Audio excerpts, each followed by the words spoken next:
कैसे हैं आप सभी कमांडोज। आप सभी को जो है 76th रिपब्लिक डे की हार्दिक शुभकामनाएं। देखिए, एग्जाम को यदि हम बात करें नीट के एग्जाम को, तो हार्डली जो है वो अब 90 डेज या 100 डेज हम ऐसा मान लें। कुछ दिन ऐसे होते हैं जहां पे हम अच्छा परफॉर्म नहीं कर पाते हैं, पर यदि हम 26 जनवरी से लेके बात करें 26 फरवरी, फिर उसके बाद हम 26 मार्च, 26 अप्रैल, है ना, और फरवरी में दो तीन दिन तो कम ही होते हैं। तो कुल मिला के हमारे पास जो है हार्डली 90 डेज रह गए हैं नीट के एग्जाम के लिए, है ना। और ये अब हमारे ऊपर निर्भर करता है कि इन 90 दिनों में हम जहां थे वही रह जाएं या जहां थे वहां से हम कई कदम आगे पहुंच जाएं। ठीक है। और यदि आप देखेंगे ना, तो नीट का जो सिलेबस है नीट 2025 में कोई बहुत बड़ा चेंज नहीं हुआ। एग्जाम का पैटर्न वही का वही है, पेन पेपर मोड पर है, सब कुछ वैसा का वैसा है, और सिलेबस में भी कोई बदलाव नहीं हुआ है। इसका मतलब ये है कि हमारे को ये बात दिमाग में डाल लेना चाहिए अच्छे से हमको कि जो एग्जाम है उसमें परिणामों में कोई बहुत बड़ा बदलाव नहीं होगा। यहाँ पे मतलब पेपर का लेवल यदि अच्छा जाएगा तो कट ऑफ थोड़ा सा नीचे आएगा, पेपर का लेवल पिछली बार जैसा ही रहेगा तो कट ऑफ जितना ऊपर गया था उतना ऊपर रहेगा। वो मतलब ये है कि सब इस बात पर निर्भर करता है कि पेपर का लेवल कैसा रहेगा। लेकिन मुद्दा यह है कि पेपर का लेवल कैसा भी रहे, पर पेपर आएगा तो आपके सिलेबस से, और सिलेबस ऑलरेडी डिसाइड हो चुका है। ठीक है, सिलेबस में कोई बदलाव नहीं है, तो वही सिलेबस है हमारे पास, वही एग्जाम का पैटर्न है हमारे पास। और अब जो चीज थोड़ी बहुत बदल सकती है वो है एग्जाम में क्वेश्चन पूछने का तरीका थोड़ा बहुत बदलेगा। तो ये पॉसिबल नहीं है कि इतना बड़ा हंगामा मचा हो 2024 में और उसके बाद 25 में यदि एग्जाम सेम पैटर्न पर हो रहा हो, सिलेबस सेम हो, तो सब कुछ सेम टू सेम हो। ये थोड़ा सा जो है वो ऐसा लगता है कि मतलब कि कुछ हम मिस कर रहे हैं कोई चीज को हम। तो मैं आपसे क्या कहता हूं, मैं आपसे कहता हूं कि अगले 90 दिन आपको इस बात पर बहुत ध्यान देना है कि सिलेबस को टाइमली रिवाइज करना है और आपको खूब सारे क्वेश्चंस लगाने हैं ताकि आप एग्जाम की नब्ज को पकड़ पाए आप। और ये इसके लिए आपके लिए बहुत यूजफुल जो है वो 23, 24 के पेपर बहुत यूजफुल नहीं रहेंगे। जो सबसे यूजफुल पेपर रहेंगे वो रहेंगे आपके लिए 19, 20, 21, 22, जब थोड़ा सा एग्जाम का लेवल हायर साइड था, सिलेबस भी बट ऑब्वियसली वाले थोड़ा सा ऊपर साइड था। लेकिन मुद्दा ये है कि आपको ये बात समझनी पड़ेगी आपको कि एग्जाम में जो क्वेश्चन पूछे जा रहे हैं उनका फॉर्मेट क्या बदल सकता है आप। ठीक है, क्या बायोलॉजी का पेपर पहले से लेंथी हो सकता है, क्या एसर्शन रीजन वाले क्वेश्चंस का नंबर बढ़ सकता है, क्या स्टेटमेंट बेस्ड क्वेश्चन भी आ सकते हैं बड़ी संख्या में, क्या अनसीन पैसेज भी डालकर क्वेश्चन वो पूछ सकते हैं। मतलब अभी एग्जामिनर के पास में बहुत सारी पॉसिबिलिटीज अभी भी बची हुई है। तो मतलब ये है कि अगले 90 दिन या तो हम जो है एग्जाम के इंतजार में गुजार दें हम, या अगले 90 दिन में हम अपना पूरा फॉर्च्यून चेंज कर लें। ठीक है। और देखो, कभी भी है ना कोई चीज का जब हम बात करते हैं ना, आज रिपब्लिक डे है जिस पर हम ये सब बातें कर रहे हैं आपसे, और मैं कहता हूं आपसे कि देखो, हम हर दिन हर साल कोई ना कोई फंक्शन त्योहार मनाते हैं, है ना। 15 अगस्त भी सेलिब्रेट करते हैं, 26 जनवरी भी सेलिब्रेट करते हैं, दिवाली, ईद, क्रिसमस सब हम सेलिब्रेट करते हैं। लेकिन क्या हम अपनी लाइफ का पर्पस सेलिब्रेट कर पा रहे हैं हम किसी भी ईयर में? यदि मैं आपसे कहूं कि 2025 में जनवरी में सबसे पहला जो है कोई फेस्टिवल आया है तो वो यही वाला फेस्टिवल है हमारा। ठीक है, 26 जनवरी। ठीक है, हम सब इससे ना, जितने भी हम सब भारतीय हैं, सब इससे कनेक्ट फील करते हैं। ठीक है, लेकिन सच तो यह है कि क्या हम अपने जीवन में कोई परिवर्तन साल दर साल में कोई परिवर्तन कर पा रहे हैं? नहीं कर पा रहे हैं। तो हमको इस बारे में एक बात बड़े गहराई से सोचनी पड़ेगी कि कहां पे हम गलती कर रहे हैं और किन गलतियों को हमें छोड़ देना है।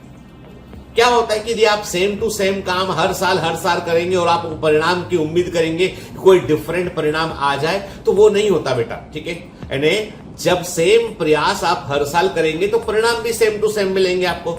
तो आपको बदलाव करना पड़ेगा, और कोई भी बदलाव जो होता है ना वो एकदम एब्रप्ट होता है और शुरू में वो रजिस्ट करता है, शुरू में वो रजिस्ट करता है कि नहीं, वो एक्सेप्टेबल नहीं होता है, अनकंफर्ट में डालता है, डिस्कंफर्ट में डालता है आपको। ठीक है, तो वो अनकंफर्टेबल जोन जो होता है, डिस्कंफर्ट का जो जोन होता है ना, वहीं से कहानी की शुरुआत वहीं से होती है। तो अगले 90 दिन जो है वो अपने आप को आप ट्यून अप कर लीजिए कि आप बिल्कुल मशीन बन जाइए, बिल्कुल मत सोचिए, लेफ्ट और राइट मत देखिए क्या चल रहा है दुनियादारी में के। आपको सिर्फ ये सोचना है कि आफ्टर 90 डेज मुझे शाइन करना है, चमकना है, ठीक है। चमकना है और चमकने के लिए जो है वो अपने आप को घिसना पड़ेगा मतलब जो है मेहनत करनी पड़ेगी। अभी दिन रात जो है पढ़ने के अलावा, खाने के अलावा, सोने के अलावा कोई और काम नहीं होना चाहिए। Behave like a machine. और कई बच्चों के दिमाग में आता सर कौन से क्वेश्चन प्रैक्टिस करें, क्या करें हम, तो मैं हमेशा कहता हूं कि सबसे बड़ी कमजोरी होती है फिजिक्स, ठीक है। और फिजिक्स के मैं हमेशा कहता हूं आपसे कि आप फिजिक्स से सिर्फ डरते ज्यादा हैं, आप उसके लिए करते कम है, डरते ज्यादा है।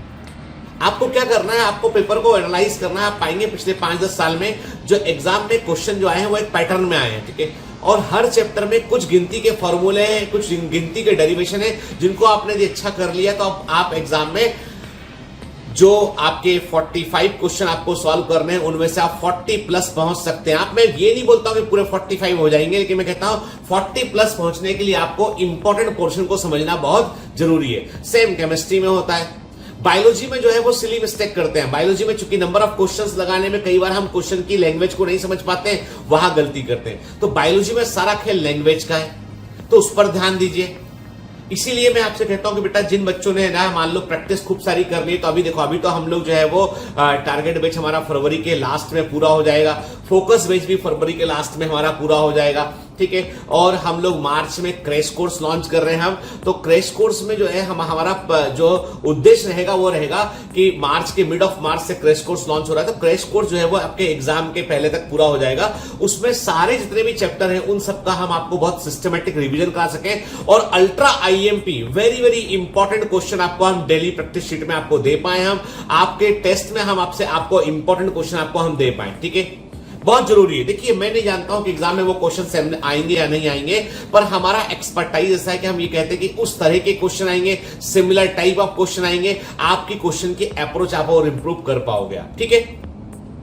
तो जो बच्चे कहीं ना कहीं चूक गए हैं या जो बच्चे पढ़ रहे हैं या बैकलॉग लग गया है, तो बेटा क्रैश कोर्स का चांस मिस मत करो। क्रैश कोर्स बहुत इंपॉर्टेंट कोर्स होता है। लास्ट में आपको देखो, कई बार क्या होता है, आपको लगता है कि क्रैश कोर्स के वीडियो देखने में हमारा समय अधिक लग रहा है, तो प्लीज डीपीएस सॉल्व कीजिए, उसका टेस्ट दीजिए, पर बिल्कुल आखिर में जो इंपॉर्टेंट क्वेश्चन है उनसे चूकिए मत, उनसे आप, क्योंकि पिछला बायोमेंटर्स तो कोई 2-4 साल पुराना इंस्टीट्यूट तो है नहीं है।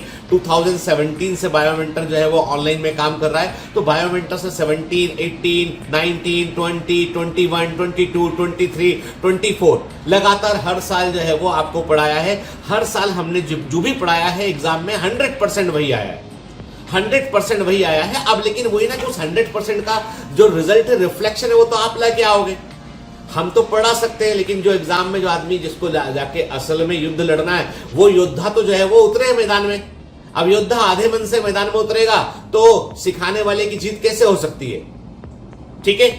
देखो भाई ऐसा है कि कोई भी गुरु जो होता है ना, अपने शिष्यों को सिर्फ मार्ग दिखा सकता है, मार्ग पर चलना तो उसे शिष्य को है। वो गुरु द्रोणाचार्य ने जो है वो बहुतों लोगों को पढ़ाया था, लेकिन अर्जुन तो एक ही था। तो इसका मतलब यह है कि महिमा तो शिष्य की होती है, महिमा तो शिष्य की होती है। जो गुरु जो बताया उसको लेके वो कहां तक दौड़ जाता है। वो हम सुनते हैं हर साल की भी आईआईटी मुंबई में ऐसा हुआ, दिल्ली एम्स में ऐसा हुआ। तो जितने डॉक्टर जो होते हैं सब थोड़ी ना, कुछ उसमें से ऐसे होते हैं जो उस चीज को लेके बहुत आगे निकल जाते हैं। हम भी अपना अर्जुन ढूंढ रहे हैं भाई, हम भी अपना अर्जुन ढूंढ रहे हैं कि है या नहीं। तो मुद्दा इतना सा है कि तुमको भैया अर्जुन के समान तुमको जो है तारा फोकस में आना चाहिए चिड़िया की आंख पर, और तुम्हें वो बिल्कुल वो एक जो तुम्हारा गोल है उस गोल के अलावा कुछ और तुमको दिखना नहीं चाहिए। तो जमकर मेहनत करो, ठीक है। फिर आज 26 जनवरी के ऑकेजन पे मैं एक अनाउंसमेंट और भी करूंगा मैं आपसे कि हम लोगों ने देखा, जैसे कि लास्ट टाइम हम लोगों ने जो है ग्लेटर बैच 1.0 जो है भोपाल में लिया हमने, और हमने देखा कि बहुत सारे बच्चे जो है वो जो बायोमेंटर्स में पढ़ने आए उन्होंने, और 10-20% बच्चे ऐसे थे, 10-20% बच्चे ऐसे थे जो उस टफ ट्रेनिंग को सस्टेन नहीं कर पाए, जो उस ट्रेनिंग के मोटो को कि भैया आपको देखो, मैंने पहले भी कहा था बायोमेंटर्स का कमांड सेंटर वो कमांड सेंटर था, कोचिंग क्लासेस नहीं था। वो कोचिंग तो पढ़ा रहे थे, उसमें क्लास चल रही थी, आपके रोज डीएमटी होते हैं। 16,000 से ऊपर क्वेश्चन जो है वो क्लास के अंदर लगवाए हुए, ढेर सारे क्वेश्चन लगवाए हुए हैं, ढेर सारे टेस्ट लिए गए हैं बच्चों के, और बच्चों की रिगरस का सुबह 8 से लेके क्लास चलना शुरू होती थी, 3-4 बजे बच्चे फ्री होते थे। तो हर किसी के बस की बात नहीं कितना रिगरस ट्रेनिंग में अपने आप को झोंक देना। तो कुछ कमजोर दिल के लोग पाए गए जो आगे पीछे हो गए, लेकिन 80% कमांडो तो कमांडो थे, आखिर तक टिके रहे वो, और वही डिफरेंस क्रिएट करेंगे, वही अंतर क्रिएट करेंगे। तो बहुत मैंने सोचा कि नहीं यार, ऑफलाइन का क्या करें, लेना चाहिए नहीं लेना चाहिए, क्योंकि बहुत फीस होता है, बहुत कॉस्टिंग बहुत अधिक होता है उसका। लेकिन कई बच्चों ने हमको रिक्वेस्ट किया, नहीं सर ग्लेडिएटर बैच 2.0 आप लॉन्च कीजिए, क्योंकि हम आपसे जुड़ना चाह रहे हैं, हम पढ़ना चाह रहे हैं। तो ग्लेडिएटर बैच 2.0 के लिए भी जो है बहुत जल्दी हम लोग जो है वो उसके रजिस्ट्रेशन को हम ओपन कर रहे हैं। लेकिन फिर वही वाली बात है कि बायोमेंटर्स कोई नॉर्मल इंस्टीट्यूट नहीं है, कोई बड़ा कमर्शियल इंस्टीट्यूट नहीं है। तो सिर्फ एक बैच अभी सिर्फ एक बैच का ही अनाउंसमेंट होगा, एंड पूरे सेशन में ग्लेडिएटर के जो है वो का बैच नंबर 1 जो होगा वो आपका पिछली बार भी 16 मई से क्लास शुरू हुई थी, इस बार भी क्लासेस मई से एग्जाम होने के बाद ही शुरू होंगी उसमें। लेकिन रजिस्ट्रेशन जो है पहले से ओपन हो जाएंगे, लिमिटेड नंबर ऑफ सीट रहेंगी उसमें, बिल्कुल एक्सक्लूसिव। मतलब किसी के कहने पे, मतलब कोई भी दूसरा तरीका नहीं है एडमिशन लेने का। यदि कमांड सेंटर में आना है तो अब, लेकिन मैं पहले ही पिछली बार मैंने शायद उतना स्ट्रिक्टली नहीं कहा था, पर इस बार मैं बहुत ही गंभीरता के साथ बोलूंगा कि ग्लेडिएटर बैच 2.0 में वही लोग आ सकते हैं जो सच में कमांडो हैं। कहने को मत बोलना कमांडो में तो के लिए तो वो जो है एक्ट करना पड़ता है वैसे के। सच में कमांडो है जो अपने दिमाग की पूरा स्लेट खाली करके आएंगे, और जो ये मान लेंगे कि गुरु हमको तराशना शुरू यहां से करेंगे। यदि आप कोई बहुत सारे वाइसेस लेके आएंगे, सब मुझे आता है, मुझे ऐसा है वैसा है, तो हम बहुत कुछ अंतर नहीं कर पाएंगे। आप बिल्कुल ब्लैंक आइए, कोई फर्क नहीं पड़ता मुझे, बिल्कुल ब्लैंक आइए आप, लेकिन आप सीखने के उद्देश्य से आइए। आप देखो फोड़ देंगे फिर हम। लेकिन मैंने यदि बोल दिया है कि खड़े रहना है 3 घंटे तो खड़े रहना है, मैंने कह दिया 4 घंटे धूप में छत पे भी खड़े रहना है तो खड़े रहना है, वो कमांडो वाली प्रतिबद्धता होना चाहिए। ऐसा करूंगा नहीं, पर दिमाग में डाल लीजिए, कोई आपको पैम्पर नहीं करेगा। पढ़ ले मेरे गुड्डू बेटा, कैसे हो तो ठीक है, मेरे बाबू ने खाना खाया कि नहीं खाया, ये सब फालतू बात बिल्कुल नहीं। समझ गए बात को? मतलब कमांड डंडा लेके घूमेंगे इस बार तो। समझ गए पिछली बार हम कि प्रेम मोहब्बत से काम नहीं होता। कमांड सेंटर मतलब कमांड सेंटर। आर्मी के समान डिसिप्लिन तुमको बर्दाश्त कर सकते हो तो भैया आना मेरे पास में, नहीं तो भैंस चराना। मतलब जो करना वो करना। मुद्दा ये है कि मेरे पास यदि आना है तो अब तुमको एकदम जो है सख्त न, और ये सोचना ही मत हम जितना मीठा बात करते हैं ऑनलाइन में, जितना मीठा बात करते हैं वीडियो में, बिल्कुल इसका अपोजिट हूं मैं, एकदम अपोजिट हूं। ठीक है? जब आप मेरे कमांड सेंटर आओगे ना तो आंखों से अंगारे निकलते हैं, मुंह से आग निकलती है, ड्रैगन नजर आता हूं मैं लोगों को। समझ गए? ड्रैगन से सामना करोगे दुनिया में कोई भी युद्ध जीत जाओगे। ठीक है? पहली चुनौती मेरे साथ में ही है। तो ग्लेडिएटर बैच 2.0 के एडमिशन जो है बहुत जल्दी ओपन हो रहे हैं आपको। तो आपको पूरे डिटेल्स बायोमेंटर्स ऑनलाइन के पेज पर मिल जाएगा। आपको रजिस्टर्ड कीजिए अपने आप को। रजिस्टर्ड करने के बाद काम पूरा नहीं होता है, आपका इंटरव्यू होगा और इंटरव्यू होने के बाद आपको फाइनल करेंगे कि लेना है कि नहीं लेना है। यदि हमने आपको रिजेक्ट किया तो आपका रिफंड कर देंगे रजिस्ट्रेशन हम। ठीक है? लेकिन आपको अपने आप को जो है वो कहना पड़ेगा कि जितेंद्र सर जो बोलेंगे साल भर आप मानेंगे, मतलब मानेंगे। कोई दिमाग नहीं, कोई इफ नहीं, कोई बट नहीं, कोई ज्ञान नहीं चाहिए हमको। समझ गए? तो ये हमको, तो अब आप बोलोगे सर आप रिपब्लिक डे की बधाई देते देते आप जो है वो अब तो जो है वो डांटने डपटने और लगे। नहीं, हम तो बता रहे हैं कि हर चीज के बेटा अपने जो है वो हर एक चीज का अपना एक पैकेज में आती चीज वो। तो अब मैं आपसे बस यही बोलूंगा बेटा कि जो 2025 का एग्जाम दे रहे हैं तो प्लीज अगले 90 दिन को बहुत गंभीरता से इस्तेमाल कीजिए। नेक्स्ट 90 डेज बहुत इंपॉर्टेंट है आपकी लाइफ के लिए, पूरा फॉर्च्यून चेंज कर सकते हैं। प्रॉपर रिवीजन पे फोकस कीजिए। यदि आपको प्रॉपर रिवीजन में दिक्कत जा रही है तो क्रैश कोर्स के चांस को मिस मत कीजिए। इस बार क्रैश कोर्स में एडमिशन लिमिटेड रहेंगे एकदम। पहले हम जो बच्चे टारगेट फोकस में पढ़ रहे हैं उन बच्चों को हम एनरोल कर रहे हैं, उसके बाद हम बाकी आउटसाइडर के लिए उसको ओपन करेंगे। दूसरा, आपके दिमाग में ये बात क्लियर है कि नहीं सर, हमको तैयारी करने के लिए पूरा साल भर चाहिए, हमको बिल्कुल बेसिक से तैयारी करनी है, तो फिर ग्लेडिएटर बैच 2.0 के लिए आप अभी से रजिस्टर अपने आप को कर सकते हैं। और चिंता मत कीजिए, यदि आपने रजिस्टर किया अपने आप को और आप सिलेक्ट हो जाते हैं, गवर्नमेंट मेडिकल कॉलेज सेलेक्ट होते हैं, तो यू कैन अपील फॉर जो जीएसटी फीएसटी का अमाउंट काटने के बाद जो बचेगा वो हम वापस भी कर देंगे, उसकी चिंता मत कीजिए। ठीक है, मुद्दा ये है सिंपल सा कि आपको अपने आप को जो है वो एकदम ये मान लेना है कि 25 के ईयर में आपको कुछ बड़ा डिसीजन लेना है, कुछ बड़ा जिंदगी में परिवर्तन करना है आपको। ठीक है, बहुत लंबा वीडियो हो गया, लेकिन मैं आपसे बात करना चाह रहा था। काफी दिन से मेरी 1-1.5 वीक से मेरी तबीयत ठीक नहीं थी, तो मैं आ नहीं पाया, कम से कम मैं बहुत कम इंटरेक्ट कर पाया, बहुत दिनों बाद ऐसा हुआ। और इस समय जो है ह्यूमन मेटान्यूमो वायरस का इन्फेक्शन भी चल रहा है, पर पता डायग्नोस करना बड़ा मुश्किल है उसको। पर वही मैं बोलूंगा, भीड़ वाले इलाकों से बचिए। ठीक है, और एक बात बता दूं मैं आपको कि जैसे आपने सुना होगा भी हाल ही में एक इंसिडेंस घटा था कि सैफ अली खान को जो है वो चाकू लग गया था, कुछ घर में कोई आदमी घुस आया था और बड़ा इंसिडेंस घटा। उसमें गौर किया आपने डॉक्टर की जरूरत डॉक्टर का कितना इंपॉर्टेंट है। सैफ अली खान को, इतना बड़ा आदमी, बहुत बड़ा आदमी, इतना बड़ा सेलिब्रिटी, उसके घर में उसको चाकू लग जाता है, उसको घर में कोई व्यक्ति घुस जाता है, झड़प होती है, चाकू मार देता है। वो ऑटो में बैठकर वो जो है पहुंचता है लीलावती हॉस्पिटल, वहां डॉक्टर आते हैं, डॉक्टर अटेंड करते हैं, और डॉक्टर 3-4 दिन में उसके जो है वो पूरा बाकायदा चाकू का टुकड़ा भी निकालते हैं, अंदर से सर्जरी करते हैं, सर्जरी चलती है उसकी पूरी, और उसको जो है 4-5-6 दिन में अपने घर वो लौट भी जाता है। मैजिक जैसा काम करते हैं डॉक्टर, कोई मामूली काम नहीं है। और ये सोचिए ना आपकी, दिखाते फिल्मों में कि सैफ अली खान 4 गोली भी लग गई है ऐसा। अरे भाई, असली जिंदगी डिफरेंट होती है।